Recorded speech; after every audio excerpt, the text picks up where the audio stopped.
beams of hope is not something that I came up with as a title right away. It was one of my colleagues that did that. But I'm going to try to explain what it could mean and also what lasers can do for you, because that's something that I spend every day with.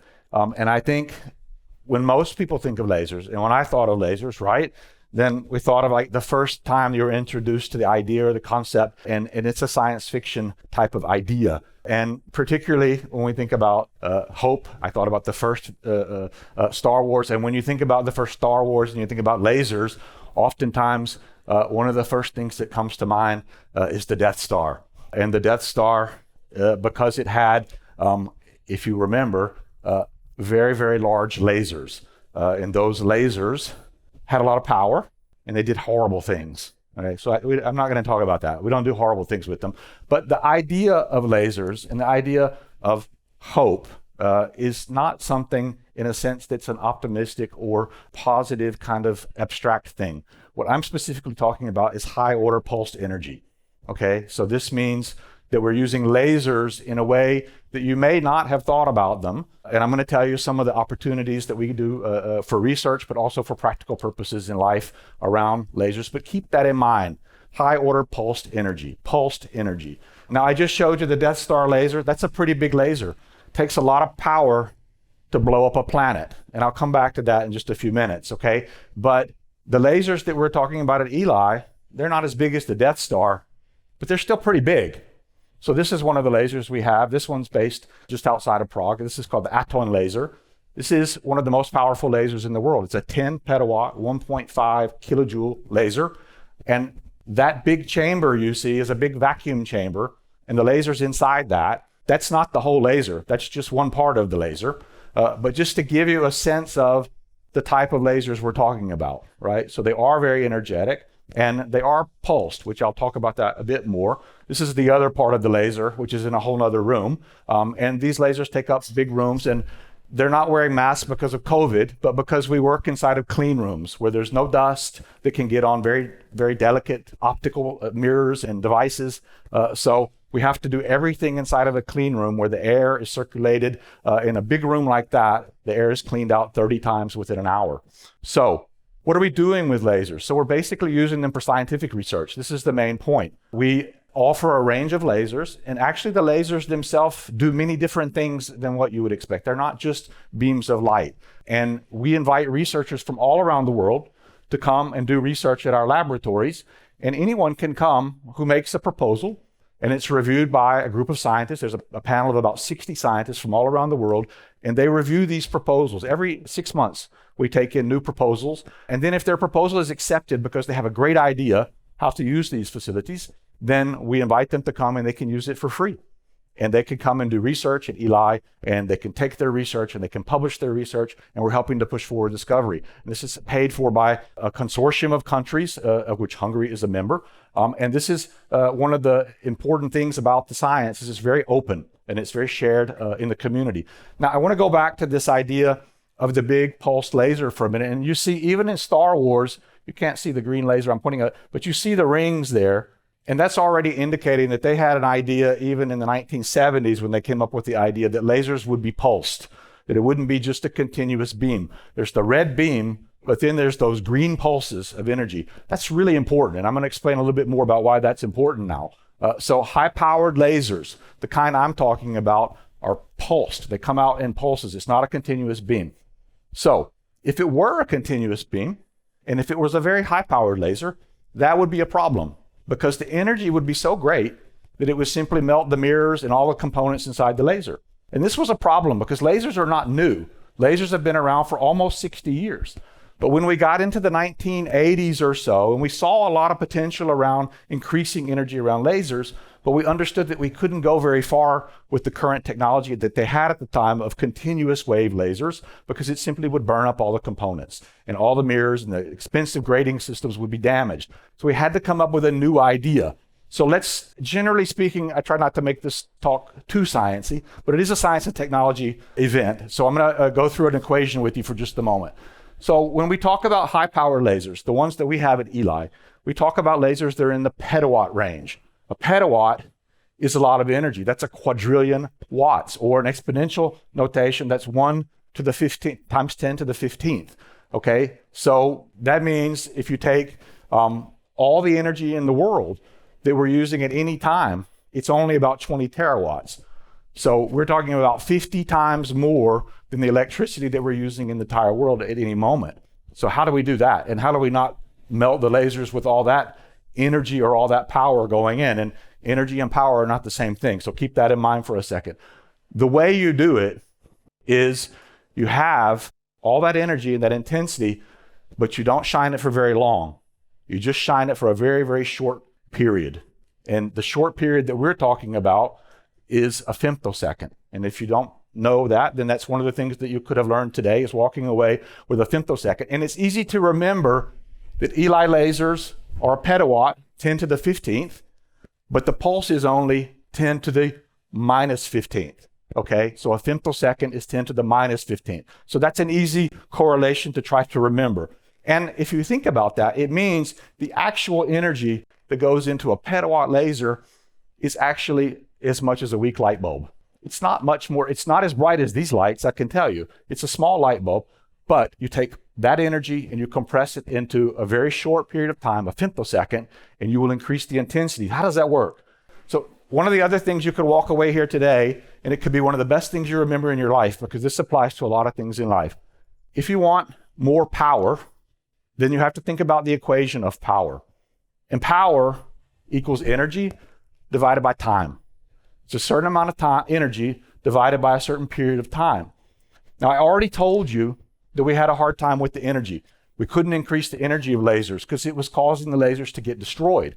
So what could we do to increase the power if we can't increase the energy?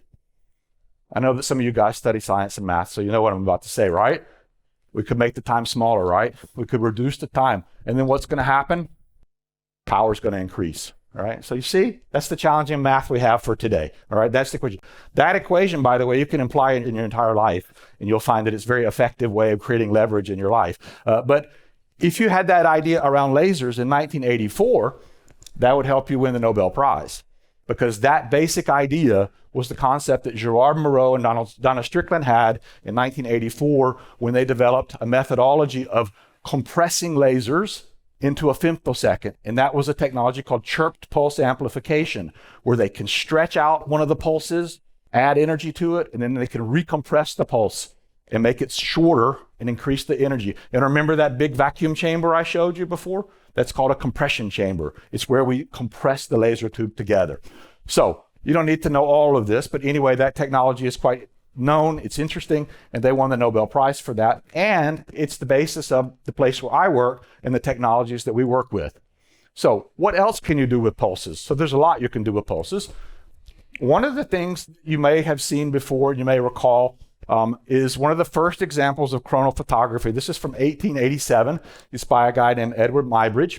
Okay, and in 1887, there was a very important scientific question that no one knew the answer to. And that very important question was, when a horse is running, are all of its feet off the ground? And this was a big question back in 1887. Now, we didn't know the answer to that. If you also remember, in the middle of the 19th century, the 1800s, photography was developing. And so it started to become a technology that we understood. And Edward Muybridge was a photographer, but he later became a scientist at Stanford before it was even a thing.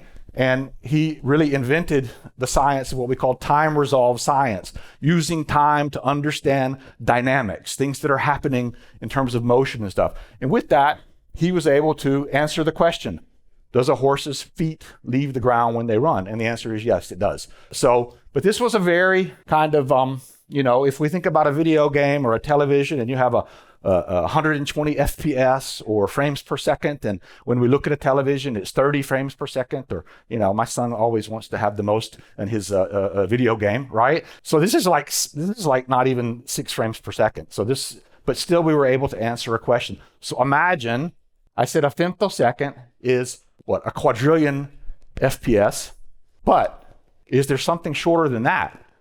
Can we even go shorter than a femtosecond? And the answer is, what is the attosecond? So an attosecond is an order of magnitude smaller than a femtosecond. And so to put that in perspective, attosecond and the age of the universe. And in between is a heart.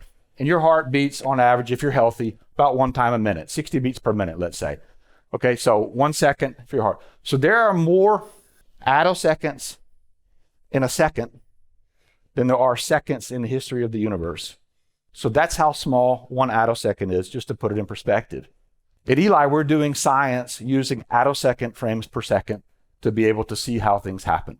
And the things that happen at that kind of FPS that's how molecules have living dynamics. They change the molecule. That is a time frame when the electron, which is circling around the atom, that's the kind of time frames we're talking about, attoseconds, okay? And if you're able to study something in attoseconds, and if you're able to understand the time frame and dynamics of the electron, you might just win the Nobel Prize. And in 2023, Angulé and Ferenc Krauss, who's from Hungary, won the Nobel Prize for studying the dynamics of electrons using attosecond science. And that's very important for quantum science, quantum computing, biology, and a whole field of science that we call ultra-fast time-resolved science, okay? These are the kind of things that we can do with lasers that can generate very, very short pulses. Because in the same way you can see the horse running, you can create movies that are operating 1 quadrillionth of a second and see some very, very fast dynamics happening at very small scales. So, moving on from that, it's always important to remember lasers are a critical enabling technology. They're all over our life. You see them every day when you go in the store with scanners, right? You see, for example, we have them in financial trading because it's very important if you're a trader that your timing, that your trade goes in before the next guy. So speed is important in that. We use it for LiDAR, like driving cars that don't have drivers. It's used in medical eye surgery, and the femtosecond lasers enabled us to be able to do eye surgery because the pulses are so short that we can really carefully modulate how much damage is done to the eye. And I could tell you a story, but we don't have time. One of the first ways that we discovered that lasers could be used for eye surgery was because a student of Gerard Moreau, the guy who I showed you who won the Nobel Prize, accidentally damaged his eye with a laser, a femtosecond laser. They went to the doctor and showed it to the doctor, and the doctor said, "Yep, that's true, you damaged your eye." And he said, "But how did you do that?" Because that's a really interesting way that the burn happened in your eye. And literally within days, they figured out from that accident how they could use lasers for laser surgery. And by the way, Hungarian scientist was very involved in the first development of LASIK laser surgery. It's also used in industry. Obviously, power lasers are used for welding, ablation, different production processes, and then, of course, data communications, quantum computing, optronics. So lasers underlie many technologies in our modern society today. Now, at ELI, we use lasers for science. And there's a few areas of science that we're particularly interested in. And I'm going to take you through one area today because we don't have very much more time, and I think I need to hurry. But one of the areas we're going to look at is particle acceleration. I'm just going to leave you with a few ideas around that, and then you can ask me some questions. Everybody's probably heard here of CERN, right? This is the Large Hadron Collider in just outside, or in Switzerland and France. It's a 27-kilometer long accelerator that goes around in a circle and accelerates protons, which are quite heavy. And that's a huge facility. That thing costs something on the order of 10 billion Swiss francs to build, so not cheap. Now, there are other particle accelerators like the Swiss free electron laser, which is not 27 kilometers, but it's 700 meters, and it accelerates electrons, which are much lighter. And so the point is, all these accelerators are big, and they take up a lot of space. So one of the things we know about electrons is if we look at an energy field like plasma, say this is a wave of plasma. What we've discovered, and it's one of the most interesting things about lasers over the last 20 years, if we fire a laser pulse, like the one that you see here, through a plasma, it will actually bring electrons along with it behind it. And it does that in a way at the speed of light or near the speed of light. So it's accelerating the electrons, and you can see the bunch of electrons there traveling behind the pulse. And they do that in a way that's very similar to something I used to grow up with back in Alabama, which is called wakeboarding. Maybe you do that on Lake Balaton at some point, or maybe you've been to Croatia, where you kind of go behind the boat. It's the same idea. The laser pulse goes through the plasma, and right behind it, the electrons surf along the wave, and we start to see the acceleration of the electrons. So that's quite interesting, Alan. So what? What's really interesting about that is we do it on something that's about 15 millimeters long. Just to give you an example, that's an electron accelerator. That's the size of the one that I just showed you from Switzerland. It can generate more power using a laser with that accelerator than the one that you saw on the picture. All right, so that's pretty interesting. Remember, power. I said power, not energy, more power. And we're able to do that in labs in a very small space, which means there's many, many things you can do with that, because what also happens is it happens very quickly. So this is a very interesting technology. It's very disruptive. There's a plasma inside this capillary chamber, and the laser goes through there, and boom, electrons come out. And we can do that with pulses. Remember, we can do that with pulses in very, very short duration pulses, which is also quite interesting. So why could that be interesting? Well, one thing we can do with that, and one of the things we do, when you're accelerating particles, then basically you become a particle acceleration laboratory. You're not a laser laboratory anymore.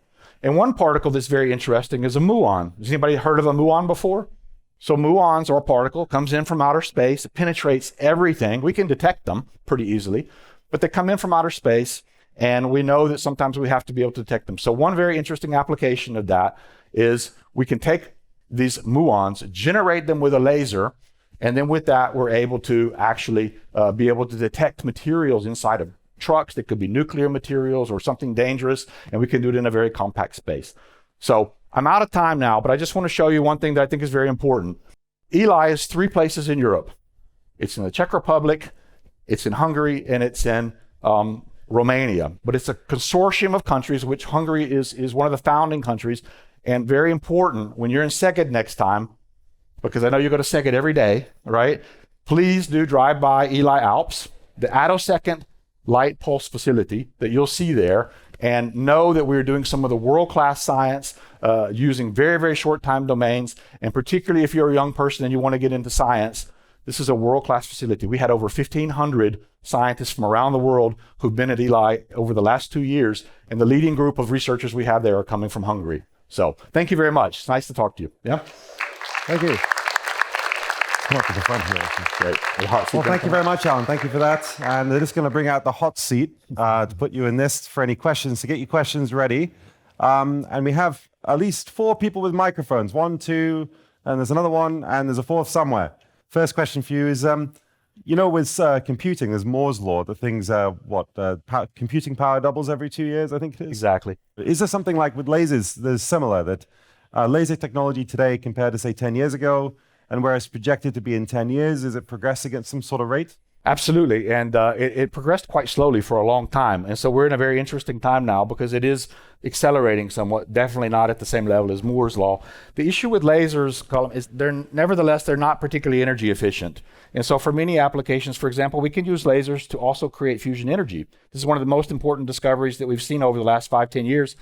In the United States, the National Ignition Facility, they've actually generated 7 times more energy than they put into a target, which is quite interesting. But in order to make that a viable source of energy for the future, you need more efficient lasers. Some of these lasers I showed you, they're only efficient on a level of 1%.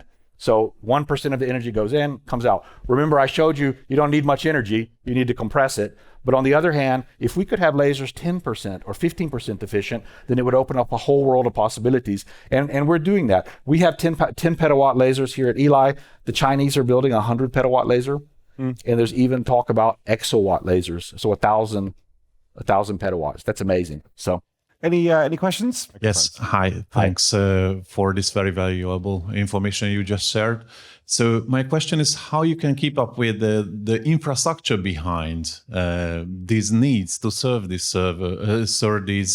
lasers. I mean, electricity. Of course, you get a lot of data out of it. How can you handle that? Yeah, no, that's a very good point. So if you look at the building ELI ALPS, for example, that you'll see right there, the main source of power is actually keeping the clean rooms air conditioned. So cleaning the air, so the pumps to clean the air conditioning. What you'll also see today if you drive by ELI ALPS is we have installed a solar installation. It's one of the largest in the world at a research facility. It's 5 megawatts. So 30% of our power is coming from the sun. So happens that Szeged is one of the sunniest cities in all of Central Europe. So that's great. We get 300 days of sun there. So that's important. The other very important point you made, the lasers that we're working with, the pulses are short, but also what we're aiming to do is increase the frequency of the pulses. And that's great because right now, some of these big lasers, they only shot a pulse maybe like once every 5 minutes, and then you had to recharge the laser and then shoot it again. So we have lasers now that are shooting 10 times a second. And what that does is it creates a lot more data, which is very interesting for scientists, but it's orders of magnitude more data. So exactly that. We have to have detectors and computing systems to be able to capture the data and process the data. And we are working together with the European Open Science Cloud and other European initiatives where science labs generally are working together to store data and have it in places where it's secure and so that scientists can access it. I should also say the data from the experiments after 3 years will be open to everyone. So any other scientists can come and look at that data and understand it and maybe even publish a paper around it. Thanks, Alan. There's a question at the top, I think. My question is for like the laser have enough energy for like melt the stronger material or not? Yeah, it's an interesting question. So we study a full range of materials, and certain materials don't absorb laser light very well. So what can you do? You know, if you think about light, and those of you who study some physics and science, you know, we have a wavelength, everything from infrared light up to ultraviolet light to X-rays and gamma rays. And different materials absorb light at different wavelengths. So one of the things we can do is adjust the wavelength to try to optimize it around certain materials. And for example, metals, some metals really don't absorb energy very well. So we're studying very closely how we can actually do what's called ablating or basically damaging the surface of the metal. Again, with pulse lasers, it's quite nice because the pulse comes in, boom, causes damage. You wait a second, nothing catches on fire, and then another pulse comes right behind it. And you can really regulate how many pulses you're firing onto a surface, which means you can understand very well how to either damage a surface or how to weld something, or maybe it's not a metal, maybe it's a biological tissue, maybe it's an eye. Again, maybe you don't want to damage the eye very much. One other interesting area, Colin, when we coming back to this point, I mentioned that we have particle acceleration, which also accelerates different types of particles like electrons and protons. Protons in particular are interesting because they're used in medical science today. They're used for cancer therapy, and we have large proton centers today because with proton beams, you can very easily target the cancer without damaging the tissue around. This is somehow an important advance in terms of technology. The proton therapy centers, however, are about as big as this building. So again, I showed you before, with the lasers, we should be able to shrink that down and be able to put that into places where it's closer to the patients, hospitals, for example. Thanks, Alan. There's a question here, the gentleman in the black shirt. Maybe it's a stupid question and I just arrived, but is there any application of lasers in computing? So one of the most exciting applications today is something you probably hear about in the news if you're reading, is quantum computing. Because quantum computing is something that has to happen in very short time frames, like attoseconds, for example, femtoseconds. And a lot of electrical devices don't have the speed. They operate in picoseconds or nanoseconds.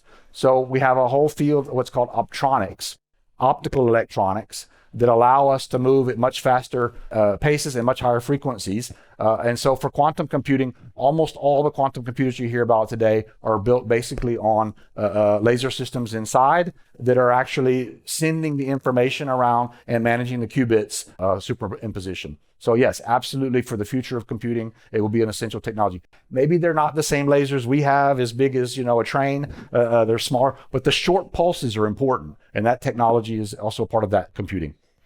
Well, sadly, we have to keep this fairly laser focused, the discussion. We're out of time now, so please give it up for Alan Weeks. Thank you, Alan. Thank you all. Thank you all.